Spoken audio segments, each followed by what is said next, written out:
నాగబాబు గారు ఏం మాట్లాడారు? అటవీ శాఖ మంత్రి పదవి అడ్డం పెట్టుకుని రాష్ట్ర వ్యాప్తంగా మైనింగ్ ద్వారా ఇసుక, మట్టి, కంకర, గ్రానైట్ తదితర ప్రకృతి సంపదను దోచుకున్న అడవి దొంగ నువ్వు పెద్దిరెడ్డి రామచంద్రరెడ్డి. 2 లక్షల కోట్ల అక్రమాస్తులు కూడబెట్టాడు. 2 లక్షల కోట్లు లెక్క పెట్టాలంటే ఎంతసేపు పడుతుందో, ఎన్ని రూములు కావాలో అర్థం చేసుకోండి. ఆయన అక్రమాస్తుల విలువ మన రాష్ట్ర బడ్జెట్ 2 లక్షల కోట్లను దాటిపోయింది. మిమ్మల్ని గెలిపించిన అలాగే వైసీపీకి సరే అన్నిటికన్నా సిగ్గుపడాల్సిన విషయం ఏంటంటే, ఈ పెద్దిరెడ్డి రామచంద్రరెడ్డి అనే వ్యక్తి దాదాపు 2 లక్షల పైగా ఓట్లు వేసి గెలిపిస్తే శాసనసభకు వచ్చి నీ ప్రజల తరఫున నీ గొంతు వినిపించడానికి ధైర్యం చాలా. నీకు ఎమ్మెల్యే పదవి ఎందుకు? అర్జెంటుగా రాజీనామా చేయాలని మేమందరం డిమాండ్ చేస్తున్నాం. మీకే కాదు, మీ వైసీపీలో 11 మంది ఎమ్మెల్యేలు ఇంక్లూడింగ్ మీ నాయకుడు జగన్ రెడ్డి కూడా గెలిచి ఎందుకు మీరు శాసనసభకు రాలేకపోతున్నారు? ఎందుకు మీ వాయిస్ వినిపించలేకపోతున్నారు? సో అరుణ్ గారు విన్నారు కదా నాగబాబు గారు మాట్లాడింది. జగన్మోహన్ రెడ్డి, రాజశేఖర రెడ్డి హయాంలో అరుణ్ గారు మాట్లాడతారు, రఫీ గారు అరుణ్ గారు మాట్లాడతారు. డిబేట్ అంతా మీరు మాట్లాడండి. రఫీ గారు డిబేట్ అంతా రఫీ గారికి ఇచ్చేయండి. ఇంకెందుకు? లక్ష్మణ్ గారు మీరు కూడా ఆగండి. అరుణ్ గారు మాట్లాడతారు. 7 లక్షల కోట్లు సంపాదించారు. రఫీ గారు మీరు కాసేపు శాంతంగా ఉండండి. అరుణ్ గారిని మాట్లాడియండి. సార్, ప్యానెల్లోని పెద్దలకి, మీకు వీక్షకులకి నమస్కారం సార్.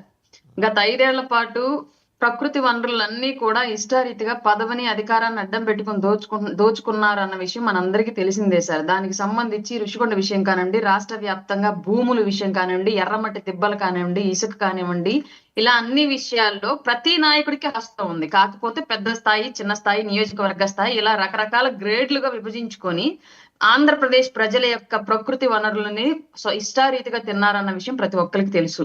కానీ ఇవాళ అరెస్టుల విషయం అంటే ఇందాక మీరు అన్నట్లుగా 9 నెలలు అవుతుంది, ఇంకా ఎప్పుడు అంటే నిన్న ఇంకో మాట కూడా అన్నారు సార్ క్లియర్ గా నాగబాబు గారు. మెడ మీద, తల మీద కత్తి వేలాడుతుంది, ఎప్పుడు దిగి గుచ్చుకొని తొక్కేసిద్దో మీకు కూడా తెలియదు, కానీ అది అనంత కాలంలోనే జరిగిద్ది, చూస్తూ ఉండండి అని చెప్పేసి క్లియర్ గా చెప్పారు. అంటే దాని అర్థం ఇప్పుడు అడుగుతున్నారు జనం. అది సార్ నిన్న జరిగింది. ఇంతకు ముందు వీళ్ళిద్దరి టాపిక్ వేరే ఉండింది కాబట్టి దాని గురించి ప్రస్తావించిన తర్వాత మళ్ళీ దీని కనెక్టివిటీ మాట్లాడతాను.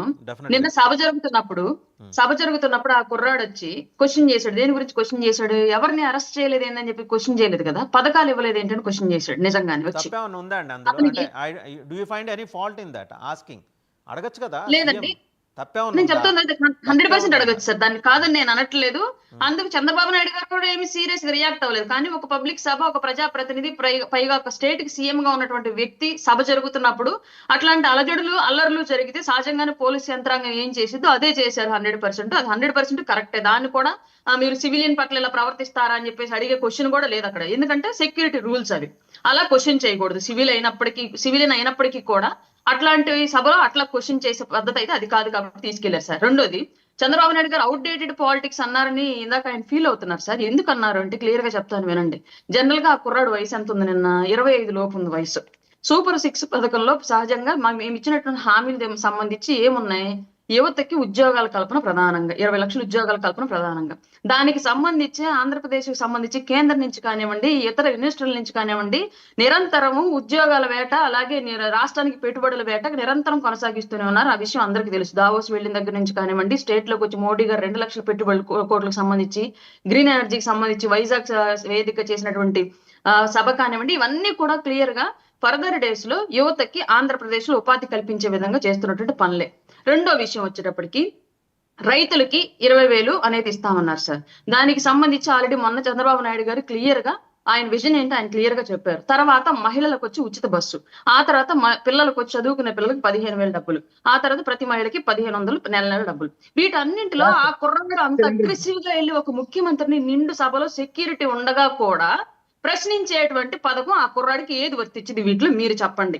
నిజంగానే అది పార్టీ పరంగా వెళ్ళి ఇంకొక పార్టీని డ్యామేజ్ చేయాలని చెప్పేసి చేసినటువంటి రాజకీయ ఎత్తుగడే తప్ప నిజంగానే ఆ కుర్రాళ్ళ ఆవేశం రగలటానికి ఇందులో సూపర్ 6 లో సంబంధించినట్టు ఏ పథకానికైనా సంబంధం ఉందా? అందుకే రాజకీయ వేదికల్లో ప్రజాప్రతినిధుల్ని రెచ్చగొట్టేలాగా సంబంధం ఉన్న వాళ్ళే వచ్చి రెచ్చగొట్టేలాగా క్వశ్చన్ తక్కువ చేసి చేయాలంటారా మాట్లాడారు. అరుణ గారు? సంబంధం ఉన్న వాళ్ళే రావాలి, వాళ్ళే క్వశ్చన్ చేయాలి. మీరు ఎంబార్గో ఇవ్వండి, దాని ప్రకారం క్వశ్చన్ చేయడం వస్తారు. క్వశ్చన్ చేయడం తప్పు మీరు లేదు. అడిగిన నేను ముందే దాంతో డిస్క్లైమర్ మీకు వేశాను సార్. నేను మీరు అడిగిన సార్ దాంతో నేను సార్ మీరు ఏకీభవిస్తున్నా. మీరు నేను ముందే మీరు ఇట్లాంటి క్వశ్చన్ అడుగుతారు ముందే డిస్క్లైమర్ వేశాను నేను క్లియర్ గా. క్వశ్చన్ చేయడం తప్పు కాదు. చంద్రబాబు నాయుడు గారు అన్న మాటలో కూడా పెద్ద తప్పేమీ లేదు. పోలీసులు ఆ విధంగా తీసుకెళ్లడంలో కూడా తప్పు లేదు. అవన్నీ ప్రాసెస్ ప్రకారమే జరిగాయి అని నేను క్లియర్ గా చెప్పా. కానీ అక్కడ జరిగినటువంటి సంఘటన ఏంటంటే ఆ కుర్రాడు ఆ సభలో చుట్టూ ఉన్నటువంటి సెక్యూరిటీని కూడా విస్మరించేంత ఆగ్రహావేశానికి లోనయ్యేటువంటి సంఘటన అక్కడ జరగలేదు అని చెప్పి నేను చెప్పాను క్లియర్ గా. సో మీరు అయితే అలాంటి ఒక పని వ్యాఖ్యలు చేయండి, చెప్పిన ముందు ఒక పని disclaimer చేయండి. వేశాను. కూటమి ప్రభుత్వం ఏం చేయాలంటే, మీరు ప్రశ్నలు అడగాలనుకున్న వాళ్ళు మీకు క్వశ్చనర్ ఇస్తాం, దీంట్లోంచి ఒకటి పికప్ చేసి ఆ ప్రశ్న అడగండి అని చెప్పండి, వాళ్ళే వస్తారు. ఎందుకు న్యూసెన్స్ ఉండదు కదా? సార్ అవన్నీ గత ప్రభుత్వం చేసింది కాబట్టి ఇవాళ 11కి వచ్చింది సార్ 151 నుంచి. కాబట్టి మా ప్రభుత్వం అట్లాంటి సాహసాలు చేయదు. ఏం అడగాలి, మరి ఎలా చేయాలి అనేది కూడా గత ప్రభుత్వం అడగనివ్వండి. స్క్రిప్ట్ ఇచ్చింది కాబట్టి ఇవి చేయం సార్ మేము మీకు ఈసారి. గుర్తుందో లేదో, రాజశేఖర రెడ్డి గారు, బహుశా కృష్ణాంజనేయులు గారికి గుర్తుంటుంది, పార్వతీపురంలో ఆయన ముఖ్యమంత్రిగా ఉన్న సమయంలో ఇలాగే ఒక వ్యక్తి వచ్చి ప్రశ్నించినప్పుడు ఆయన కూడా ఇంతే సున్నితంగా ప్రాడిగల్ సన్స్ అని అన్నారు. దారి తప్పిన బిడ్డలు ఇలాగే అడుగుతుంటారని. నోవే డిఫరెంట్. చంద్రబాబు గారు కూడా అంతే మాట్లాడారు. ఆయన అలా అంటాన్ని ఇక్కడ ఎవరు క్వశ్చన్ చేయరు. కానీ ప్రశ్నించొద్దు అనేది మీ పార్టీ పుట్టిందే ప్రశ్నించే గొంతుకతోటి. మీరే ఇప్పుడు నేను చెప్పాను కదా సార్, ప్రశ్నించొద్దు అని మేము అంటలా. తనకు రైట్ ఉంది, సివిలియన్ తనకు రైట్ ఉంది. ఒక ముఖ్యమంత్రిని తన ఓటు హక్కు ద్వారా ఎన్నుకున్నటువంటి ముఖ్యమంత్రిని అడిగేటువంటి రైట్ అతనికి ఉంది. కానీ అతను అడిగినటువంటి విధానానికి, ఆ సభకి, అతను అడిగినటువంటి క్వశ్చన్ కి అంత ఆగ్రహావేశాలకు ఆ కుర్రాడు లోనయ్యేటువంటి సిచ్యువేషన్ ఆ కుర్రాడికి లేదని చెప్పి మాత్రమే చెప్పాను నేను అక్కడ. అంటే అక్కడ పొలిటికల్ మోటో క్లియర్ గా చెప్పాను సార్. కాదండి, ఒక్కొక్కళ్ళ ఇది సైకాలజీని మీరు నిర్దేశించలేరు. ఇదేం రష్యా కాదు, చైనా కాదు, అందరూ ఒకే తరహాలో ఆలోచించడానికి.